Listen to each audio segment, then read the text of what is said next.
So EA thinking touches on many different cause areas. We think of some common ones like education, like global health or animal welfare, or global poverty, and many others. And one of these cause areas, or maybe classes of cause areas, falls under what we call existential risks. And let me give a quick roadmap of what I'll talk about relating to existential risks. First, I'll define what that is. Then I'll consider existential risks with regards to importance, tractability, neglectedness. This is a common EA framework for looking at causes. And then we'll look at something similar called S risks or suffering risks before moving on to Christian ideas of the end times and the apocalypse and some possible Christian objectives. So pretty full agenda. I'm definitely not going to be comprehensive on any of these things, but I hope this gives us some fuel for discussion in the breakout rooms. So X risks defined, here we mean existential risks. And Bostrom, who's an economist, philosopher who's written quite a lot about this, defined this as a risk where an adverse outcome would either annihilate Earth, originating intelligent life, or permanently and drastically curtail its potential. And we can think about it with this graph here. We can map the risk on two axes or two different dimensions. And the first is like the scope or the extent of the risk. It ranges from something that's personal or individual to local, global, transgenerational, and so forth. We can also map it on another axis in terms of severity or importance. And that goes from something that's just negligible or imperceptible to something that's absolutely crushing or hellish. And when we talk about existential risks, we're talking about risks that, in terms of scope, affect many generations, and in terms of severity, are absolutely crushing or hellish in their proportion. So I've listed here a couple of examples of existential risks and how serious a pool of experts informally polled them to be. This is from something you can find in the Future of Humanity Institute's technical report back in 2008. So it's a little bit dated, but it gives a sense of what some researchers in the field consider some of the most drastic or dire existential risks. And I have them listed to the right. I'm going to highlight a couple of these. First, they say overall risk to extinction prior to 2100. The average estimate is something like 19% probability of human extinction. So there's some self-selection bias here, right? Like people who think X risks are really important are going to be researchers who are answering this poll saying that X risk is important. But even still, the median and the mean estimates are very, very high for this. A couple of examples of existential risks, things like wars, especially nuclear wars, things like pandemics. We've had quite a lot of this one in the news and in our everyday life the last couple of years, but we can conceive of a pandemic being much more contagious and potentially much more deadly than even COVID has been. And yeah, I found this table very, very thought-provoking with regards to what people find important.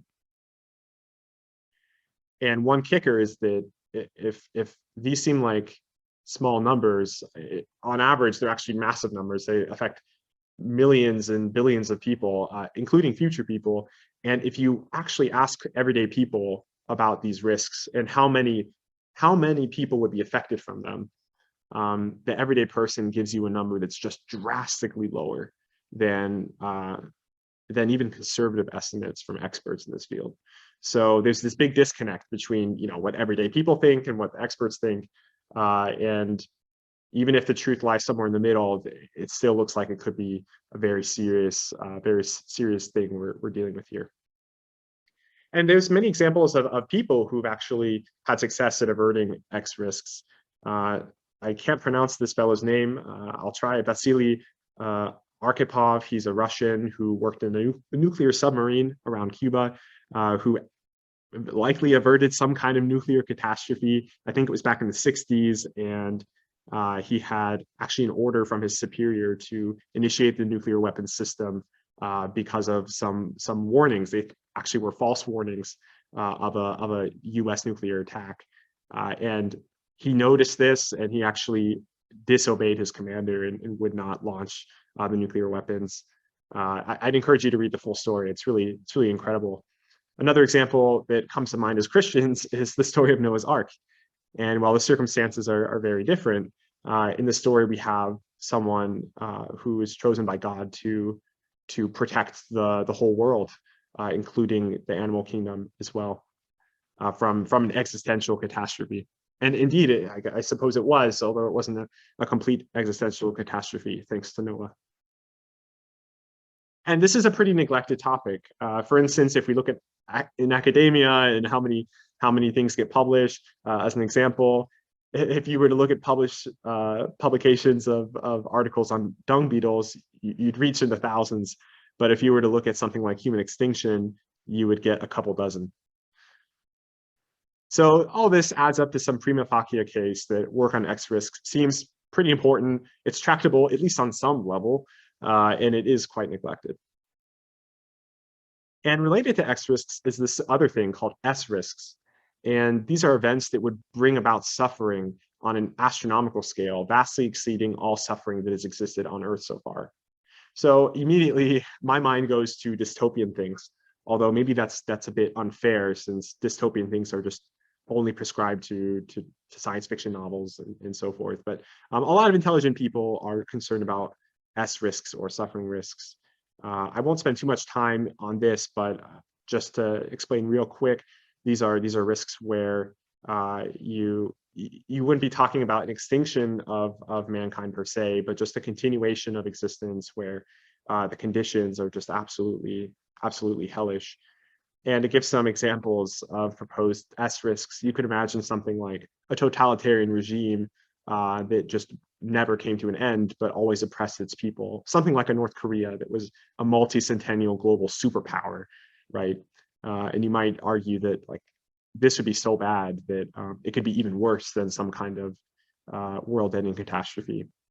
But I just wanted to mention it. I've never heard any Christians talk about this, so maybe we can discuss it in a bit. And regarding Christian conversations and Christian topics, the Bible has many passages about the end times. I just listed a couple here. So in Matthew 24, we read about the destruction of the temple and signs before the end, the coming of the Son of Man. Jesus has this famous line, "Nobody knows the day or the hour, but the end of times will, when the end of times will come." I know elsewhere in the Gospels, he talks about returning like a thief in the night. And there's some other passages, such as in Luke, that relate to the end times, as well as in Daniel and in other end times prophecies. We see perspectives on this, and also the whole book of Revelations, right? And that's of course very tricky, and I couldn't get it through justice right now, but I wanted to mention that. So I have a lot of questions for discussion. These are just optional, right? So I hope we can just take the next 25 minutes to discuss what we find interesting, and how this might influence our lives. But if you're interested in discussing something and you're not sure what to talk about, here's a couple of possibilities.